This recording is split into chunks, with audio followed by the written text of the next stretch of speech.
আমরা জানবো আমাদের ভারতবর্ষের যে নিউক্লিয়ার পাওয়ার প্ল্যান্ট আছে অপারেশনাল, সেই অপারেশনাল সম্পর্কে।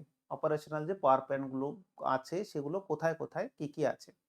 দেখো আমি এখানে পয়েন্ট আউট করে দিয়েছি।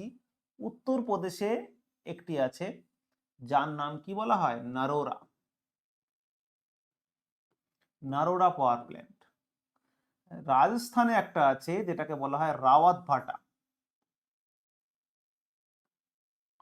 রাওয়াত ভাটা।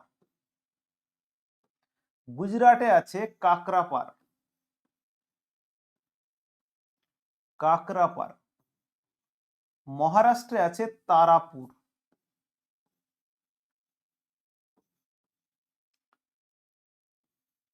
আর আমরা এখানে কর্ণাটক আছে, কর্ণাটকে আছে কাইগা।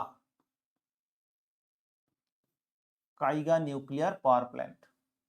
আর এখানে আছে দুটো তামিলনাড়ুতে, একটা হলো কুদানকুলাম। কুদানকুলাম যেটা রাশিয়ার সহযোগিতায় বানানো হয়েছে, আর একটা হলো কালাপক্কম।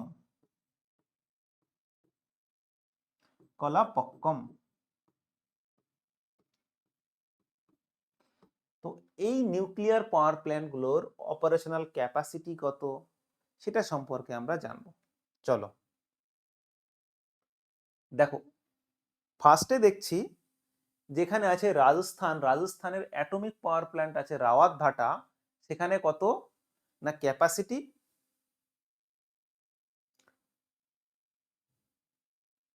এখানে আছে 1180 মেগাওয়াট। 1180 মেগাওয়াট, এবং কার হেল্পে বানানো হয়েছে, কানাডা। কানাডা একমাত্র দেশ যার কাছে ইউরেনিয়াম আছে, কিন্তু তার কাছে কোনো অ্যাটম বম নেই। প্রচুর পরিমাণ ইউরেনিয়াম টেকনোলজি আছে। তারপরে আছে কাকরাপাড়া।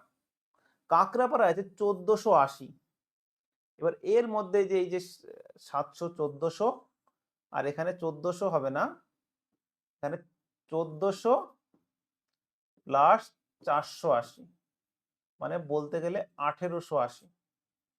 এটা মেগাওয়াট। এটা কার সহযোগিতায় বানানো হয়েছে, এটা কিন্তু ইন্ডিজেনাস, হ্যাঁ, কাকরাপার। তারপরে আছে তারাপুর। তারাপুর হলো মহারাষ্ট্র। মহারাষ্ট্রায় কি আছে, মহারাষ্ট্রায় 1400 মেগাওয়াট। এটা ইউএস এর সহযোগিতায় বানানো হয়েছে। দেখো, এটা হলো ইউএস এর সহযোগিতায়, জেনারেল ইলেকট্রিক। ঠিক আছে। তারপরে কাইগাতে আছে 880। 880 মেগাওয়াট। এটা ফুললি ইন্ডিজেনাস। তারপরে আছে নারোরা। নারোরা উত্তরপ্রদেশের, এটা হলো 440 মেগাওয়াট। এটাও স্বদেশী, হ্যাঁ।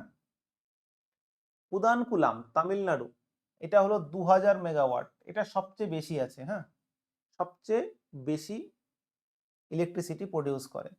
তো এটা রাশিয়ার সহযোগিতায় বানানো হয়েছিল। কুদানকুলাম। কিছু আছে আন্ডার কনস্ট্রাকশনও আছে। আর আছে মাদ্রাস অ্যাটমিক পাওয়ার স্টেশন, ম্যাপসের কালাপাক্কম। এটা 440 মেগাওয়াট। এটাও কিন্তু ইন্ডিজেনাস তৈরি করা হয়েছে। ঠিক আছে। তো এটা হলো নিউক্লিয়ার পাওয়ার প্ল্যান্ট অপারেশনাল।